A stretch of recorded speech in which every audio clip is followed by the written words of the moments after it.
I'm astrologer and life coach Penny Dix. Welcome to my YouTube channel. Welcome back if you're a regular visitor here. If you've not been here before, a big welcome to you, and I'd love it if you'd subscribe. So today, the 20th of February 2023, I am bringing you another of my short heads up videos. And the subject for today is about our goddess of love, beauty, romance, Venus. My lovely planet Venus. Venus that rules Taurus and rules Libra. So Venus is very much about relating. It's also about value, self-worth.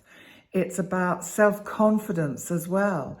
And what does it mean when Venus moves into a sign like Aries?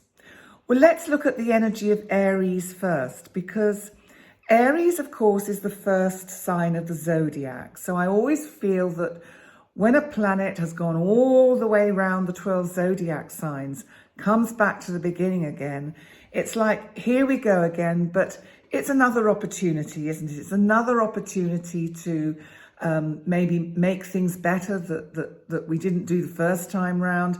And also to, because it's Venus, give value to what we're doing and look at the news cycles. You know, we're moving up to March, which we have the spring equinox. So we really move seasons in the middle of March. And we also are going to have such massive astrological shifts in March, which will be out when I do my March horoscopes and astrology. And so, you know, it is significant when a planet changes signs and moves into the first sign of the zodiac. So let's have a look. What is someone like who maybe natally has Venus in Aries? Well, they'll be quite assertive, possibly over-assertive, and some people might find their kind of assertiveness a little bit too much at times. They're certainly feisty. You know, people with Venus in Aries will be feisty. Now, it doesn't actually matter what sex you are, because you will have this Venus energy there in you. So, and I also think that Venus in Aries will bless a person with pretty good looks. So, you know, for the guys as much as the girls, they're usually pretty good looking when they have Venus in Aries. And of course, Aries is a fire sign. It's also a cardinal sign. Now, Venus rules Taurus, which is fixed, and Libra, that is fixed. So how does this Venusian energy sit in Aries, ruled by Mars, which you could say is the other half of Venus, because it represents that masculine energy. So Venus really is being quite daring, I feel, when she moves into Aries. She's kind of like really taking a look round at the boys, so to speak. It's a bit like a woman in the old days. I mean, it doesn't happen now because everything's changed so much, but I remember when I was young, which is quite a long time ago now, my parents belonged to a golf club, you know, because that's what you did in those days. And there was a men's bar, and it was absolutely forbidden for women to enter the men's bar. And the men, or the gentlemen, always had to be dressed properly as well in the men's bar, you know, suited and tied, and, you know, got their tie on, suit, waistcoat, +4s, because that's what they used to wear to play golf. So their swing wasn't, you know, irritated by the flapping of their trousers around their ankles.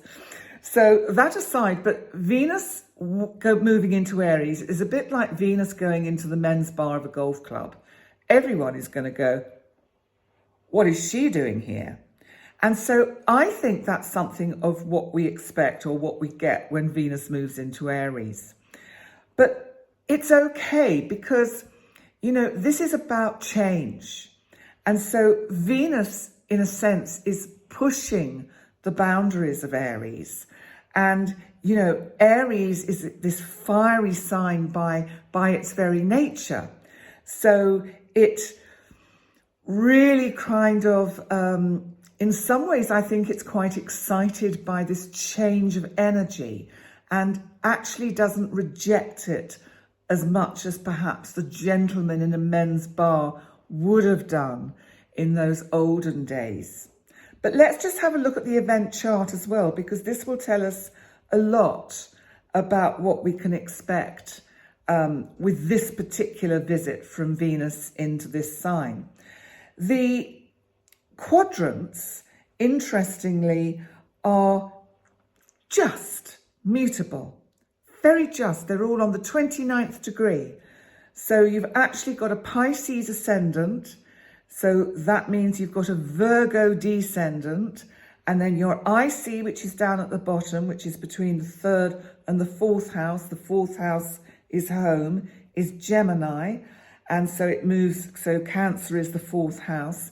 And then on the MC, which is at the top of the chart, we've got Sagittarius. Now these 4 signs are mutable energies, so there's a little bit of flexibility.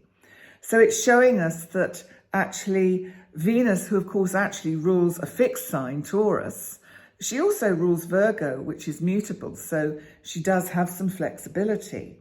But it shows us that moving into Aries, she's going to take a little bit of time to look around and just feel her feet. I don't think she's coming rushing in this time. So you might find this energy in your own life that you're kind of approaching things with a little bit of kind of respect and let's not rush in here. Let's just take our time and get a sense of what the energy is about before we launch into anything. Now, in this chart, the sun has just moved into Pisces and, of course, is coming up to its new moon because the moon is also in Pisces. And I've got a separate video out about the new moon in Pisces, which is a particularly, I think, hopeful and inspiring new moon. So check that out, because the new moon is actually today, the 20th. So powerful energy today. And I think that Piscean new moon supports the energy of Venus moving into Aries so that she can bring some softness and empathy into our collective identity. And I think that the events that we've all experienced in the last couple of months are helping us to find our compassion, our empathy, and to start sharing again, because there's been a little bit of kind of me first energy around last year and the year before. And I think partly because of what we all went through or were going through collectively. But this energy of Venus moving into Aries, I think is saying, yes, I have to put myself first, but I'm going to bring in some compassion as well. I'm just going to bring in a little bit of kind of just warmth, but the warmth of love and not the fires of passion. So there's always a slight difference between the warmth of love and the fires of passion. So, of course, Venus does like to get passionate in Aries, and that may well happen when Venus comes up to conjunct Jupiter, which of course will be another heads up, but that's not just yet. But if we look at the event chart, the part of fortune is at the last degree of Pisces, and it's on the ascendant. So this is particularly interesting because the part of fortune is making a sextile, which is a very helpful aspect to Pluto, our planet of transformation, our planet of power. And of course, Pluto is also at 29 degrees and at the final degree of its journey through Capricorn before it dips its toes into Aquarius in March. This tells us that the energies are preparing to shift and to change. Will it be for the better? Well, it'll certainly be different. And in this chart, I don't particularly see anything untoward. I think there are some things that we have to watch out for. For instance, Mercury, our planet of communication, is moving towards a square with Uranus in Taurus. Tough talk, tough international talk. That's what that's going to bring. And Mercury is also trining, which is a helpful aspect, Mars in Gemini. And that seems to be something about a need to really have collective communication and understanding and discussion about the best ways to go forward with all the difficulties and challenges that have unfolded on our planet in recent weeks and months. The first house is action-packed as an Aries house, because not only, of course, have you got Venus here, and Venus is, you could almost say it's nearly conjunct Jupiter, but it has got quite a few more degrees to go before it gets there. But with Jupiter then coming up to conjunct Chiron, this is massive energy. This is something about our identity and the healing that our collective identity needs. And I think Venus is going to really assist with that and bring some depth to what needs to be done, compassion and empathy, and of course, most of all, love and self-worth, so that the people that are out there really doing a lot of very, very difficult and challenging jobs, they need to be validated and acknowledged.